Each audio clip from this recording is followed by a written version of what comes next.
All right, so it will be a full shadow reading with the Stalk Your Shadow deck, which means we're pulling things into awareness that you might not already be conscious of. So all of the parts of us that we repress, that we don't particularly want to look at, that are uncomfortable, that might not feel good, that is parts of our shadow. We stash them away for a reason. The shadow reading isn't bringing up everything that you're bad at. It's actually pulling into the surface what can be looked at and what can be gazed at with love. So better to address it in a situation like this than have to go outside, meet chaos, have your guides interfere with your environment to pull something out of your unconscious and then into the light. So a lot of this work is about learning through subtlety, and hearing an uncomfortable truth in a reading is a far better thing to learn from than full-blown chaos, loss, or something devastating that happens out there. So more and more as our intuition develops, we are looking to learn through subtlety, and this can be an excellent way that that subtlety arises. All right, let's begin. If you have cards at home, you can follow along with the same spread. So I'm going to do an anchor card that's at the top of my spread. I can't show you because my camera doesn't angle down, but at the top is the overall theme of the reading.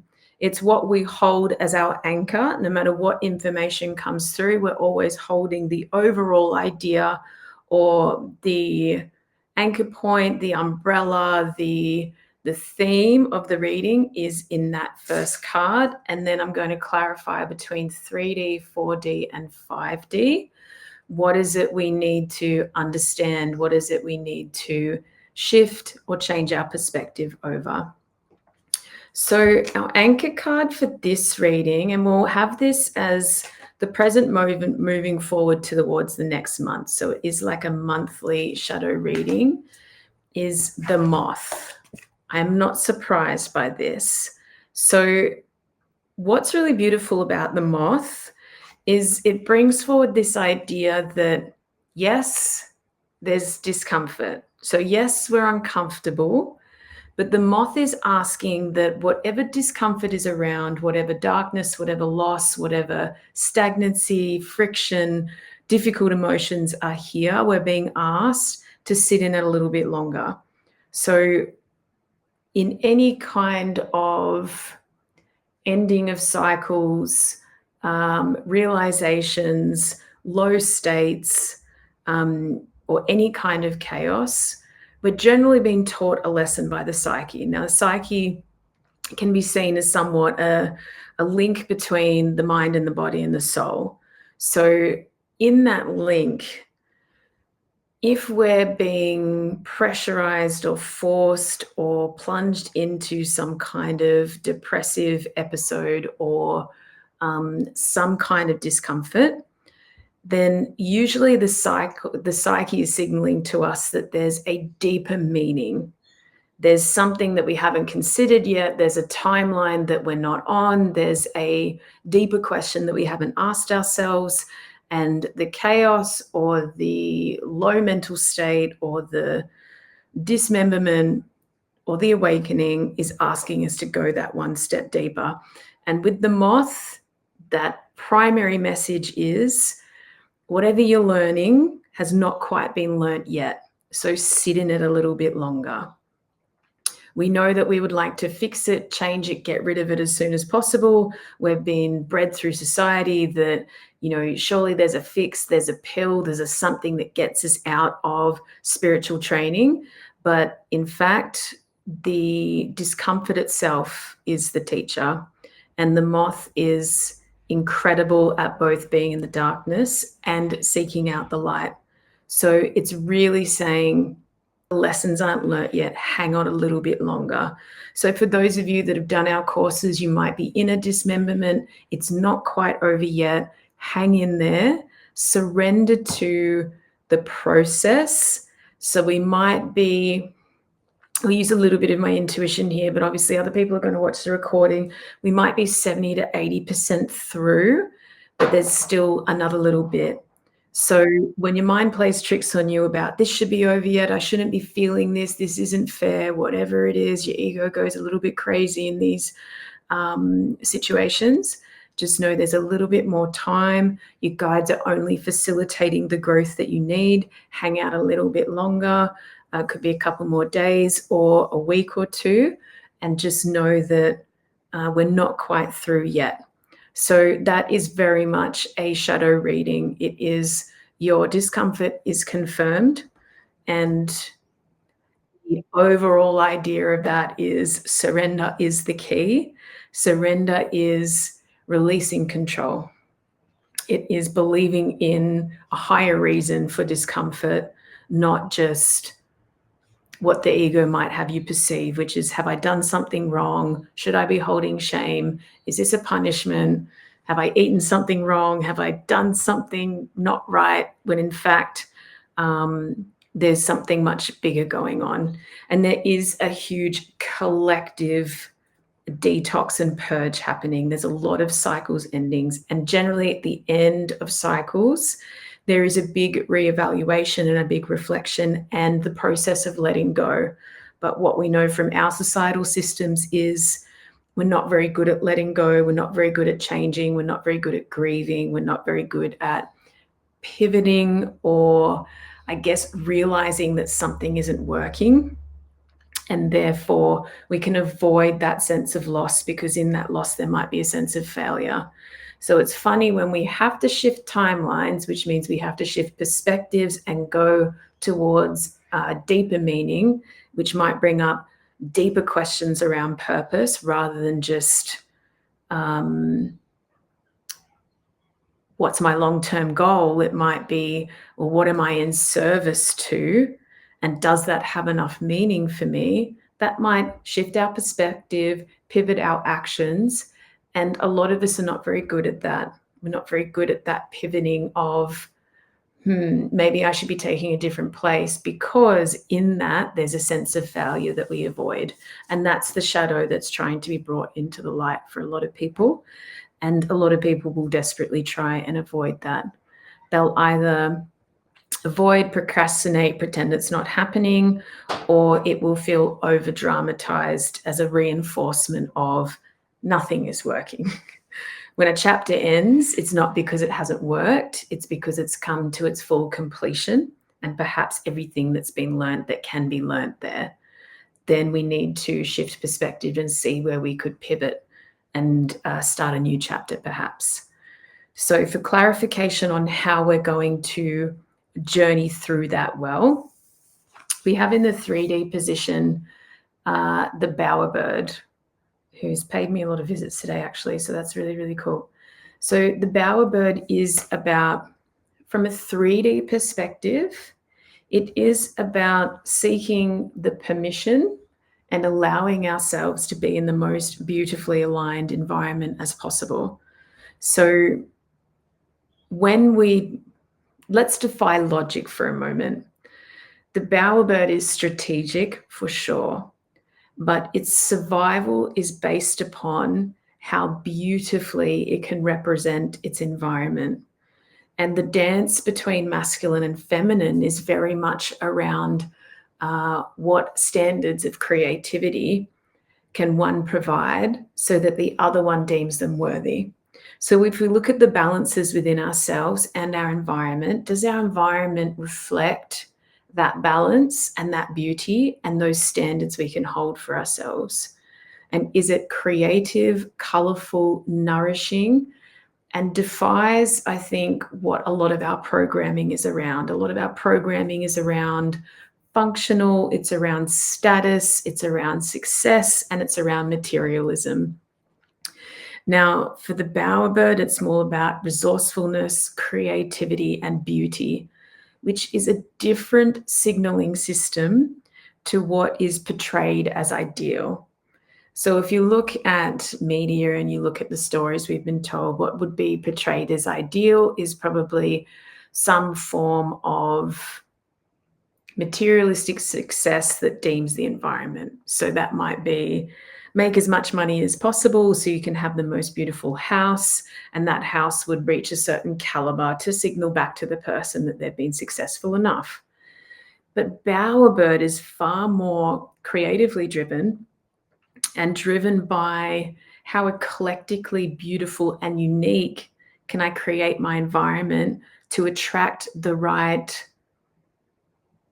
mate, but also to attract the right people, situations, frequencies, emotions, and thought patterns in my life. So there's a big indication here around the lesson that's coming through the darkness has this beautiful new perspective on our 3D lives, which is it beautiful? Does it spark joy? Is it unique?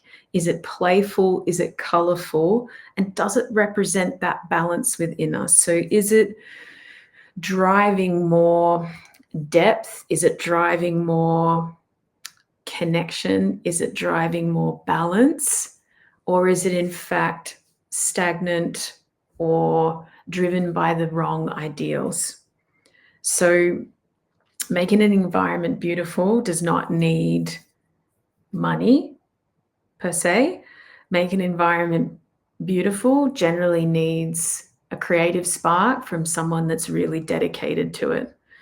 And that can sort of break us away from the day-to-day routine, society program and conditionings around what it should look like, back to, well, what feels beautiful for me? What could I bring into my environment that signaled to me that I do have good fortune and I can attract the right people and attract the right situations in my life? So that's a really interesting take between moth and bowerbird, particularly from a 3D perspective.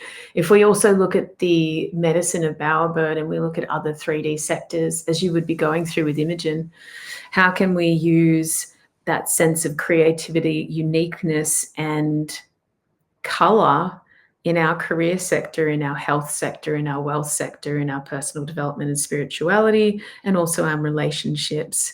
Do I have that perspective, or am I from a fear perspective, a hyper-rational perspective, really bringing in that beautiful dance of masculine and feminine and color into every sector will bring a lot of thought candy. Already is. So beautiful stuff to journal about and think about. And this will be coming up in the next month. There'll be little opportunities around how we create that environment for ourselves. All right, from a 4D perspective, which is our pivot point, our dream place, the subconscious realm, the link between what is hidden from us in the unconscious and what can become conscious so it can be healed, is dragonfly. So dragonfly is a really beautiful message. From a shadow perspective, it really says, don't go into extremes, don't be too hasty, don't rush anything. We want this to be steady, sustainable and steady transformation. It's not going to be worth it to push too hard into when a transformation needs to happen. So if we put it in line with the anchor card, it's really, don't force the awakening to happen. Sit in the darkness and know that steady incremental steps towards those deeper, meaningful questions, towards the pivots in your life, towards the timelines that are calling to you is the way. And pay attention to your dreams. There should be maybe some increase or heightened senses there, showing you that there's a deeper psyche flush going on. And if it's not happening in your dreams, it might be happening in your times with your guides in the sanctuary. It might be in your meditation practice. It could be in other healing rituals, but there should be a heightened sense of small, steady transformation happening. So don't rush it. Don't convince yourself it's not happening. It's happening at a very steady rate. So just watch those extremes. It's not about one big prophetic dream. It's about all the dreams that happen over time in these heightened collective cycles. So paying attention to the transformation of everybody around you as well. and noticing how they're getting uncomfortable, because everyone's being a little bit squeezed at the moment. So are they reacting to that, or are they responding? Are they trying to get 1% better every day, or is there ego tantrums going on? Which means sometimes they can be reacting to the idea that they don't deserve the transformation, or it's taking too long, or it's too hard, or it's not worth it. What's the point? I'm hearing a lot of that. So what's the point of doing all this work if I'm not actually breaking through to the other side? We'll feel like that time after time. From a 5D perspective, so when we get up into unconditional love, abundance, the veil between 3D and 5D grows thin, and we can access the truth at a much more profound rate. The Scorpion brings a very interesting message there. So Scorpion tells me that where our passions lie is actually where our 5D resources will be unlocked, not through managing the stress and the fear and the doubts from the 3D world. Now, where I see this the most is people that unlock their passion, that enter onto a path where they can walk between worlds and they can be of service, can often use that as a place of judgment or of impatience for everybody else. So from a 5D perspective, it is follow your passion rather than following a need to feel superior, would be the way that I would concisely put it. So whatever you are passionate about shouldn't need to spark superiority in any way. Sometimes we go towards subconscious needs, and these are my shadow values from module 1. Sometimes we go towards subconscious needs like superiority, like control, like needing to feel in authority in our lives, rather than following our passion. Now, that can be really interesting from a 5D perspective, because a lot of people are very surprised about where passion shows up. So where they actually have a lot of abundant creativity, a lot of flow state and inspiration, from a 5D perspective, we would call where our passion ignites, might not give them what the 3D world has programmed them to want. So from that perspective, be mindful that the thing that lights you up in this world might not give you the sense of 3D success that you were hoping for. And that happens on the spiritual path a lot, because spirituality is more about purpose, about servitude, and about suffering than it is about 3D wealth and success. It doesn't mean that we need to negate one for the other. It actually means that if we're looking for an abundance of resources, which is abundance of truth and connection and unconditional love, we might have to challenge our belief systems around what it's going to bring us from a 3D perspective. So we can be in debate with those two polarities at times. And if we go back over what the overall theme was, we're being held in the darkness for a little bit longer because there's a lot of learning going on. Follow your passion to get into a 5D state, and knowing that your 3D life may become, if we follow what Bowerbird is saying, may become more unique, more creative, more colorful, more exciting, but not necessarily more materialistic, more comfortable, more success-driven. But if we can allow that to happen, we'll find that we're always protected when we go towards our 5D highest needs, rather than what 3D life has programmed us to want, because then we can get into a conflict. And remember, the dragonfly's in the middle there, just asking for steady progress and steady transformation, not overnight success. Overnight success can also be a form of training for people, so they realize that everything that they wanted actually comes with a hell of a lot of responsibility and pressure and all these other things that we don't associate with what we've been programmed to want.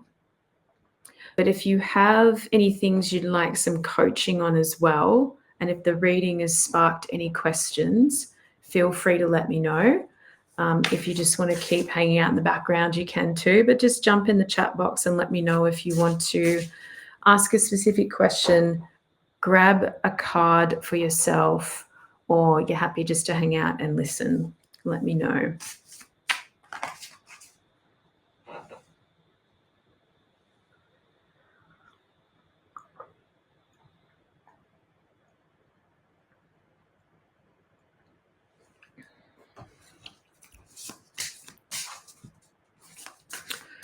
Black Panther comes through. So Black Panther is a very powerful spirit that comes with a fairly unique shadow aspect. So we know that Black Panthers are very unique. It's actually a genetic mutation that makes them black, but they are black leopards or black jaguars, technically, depending on where they live. What I've noticed over the years with people that have the Black Panther birth totem is they, in order to awaken to the next level of awareness, they must pass through and face everything that they fear. And there seems to be a collective theme around those fears, and it always seems to link into the fierceness of femininity, not the femininity that has you coloring your nails or acting feminine. It's the fierceness and the deep chaos of feminine. It is the lack of order and control to awaken to a profound sense of intuition. And we sort of have to transverse the chaos of that. So if masculinity is the anchor, the structure, the sense of achievement, the container that governs so much of our lives and keeps us safe within our world, right? That container holds the feminine in its almost destructive creative chaos that it's capable of.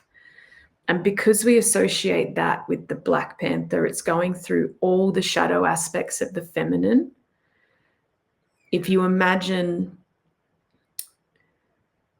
training like a unhinged, psychotic version of hyperfeminine, and training that feminine to walk through the darkness without ever reacting, that's what unlocks the Black Panther, so that the masculine feminine balance, but that feminine comes down to such a deep level of calm and such a deep knowing in the intuition.